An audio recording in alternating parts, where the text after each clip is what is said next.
Hello guys नमस्कार आपण मानन को आज होची मोर सासु घरे फास्ट ब्लॉग फास्ट रोसई घरे मैं फास्ट भात देछि जेतु मु केबे किछि रोसई करिनी तेनु भाबिले टिके पानी गरम कर देबी खाली पानी गरम करिया मो पाई टिके विवेक मोर बाधा देला सेति पे कोन करे टिके काढ़ा बनि छै एंको बानी काढ़ा केमिति बनिबे तार प्रोसेस म आपण मान बताउ देखो तो मु गैस के पानी बसै देछि पानी एबे फुटिबो पानी फुटिला करे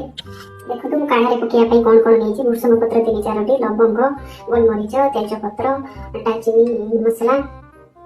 अदा गोटे पीस आप चाहिए तुलसी पत्र नहीं पारे जीरा पकई पारे जुआणी पकई पारे लुण हलदी जहाँ पारे ता पकई जहाँ पकईले भी अच्छे काढ़ा है बर्तमान एति नहीं काढ़ा बनाऊँगी आपण मैंने कौन करेंगे तुलसी पत्र भी पकई पारे जीरा पकई पारे जुआणी पकई पारे हलदी हेन तेन जहाँ पारे ता पकई जहाँ पकईले भी सेमती काढ़ा गल कर पियाई देवे यहाँ हूँ आज मोर फास्ट दिन काढ़ा मुझे पियाई केमी टेस्ट लगे से मत जनइबे मुझे रिव्यू जनइबी अशेष अशेष धन्यवाद आप भल पाइबा स्नेह श्रद्धा तेणु आप जड़ित रुहतु मो ब्लॉग मत आगु के शाढ़ी रोषे कर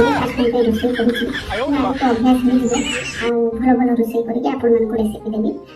काढ़ा दे सारा से पी सारा टेस्ट मत कहला मुझे जनइबी केमी लगे यदि आपण मैंने भी पीवा चाहते आसतु भल भल ब्लॉग देखापी आप चैनल सहित कनेक्ट रुहतु सब देखु आमती भल पाइबा दिंतु आप दयाकोरी चैनल टी सब्सक्राइब लाइक शेयर निहाती करेंगे रही नमस्कार।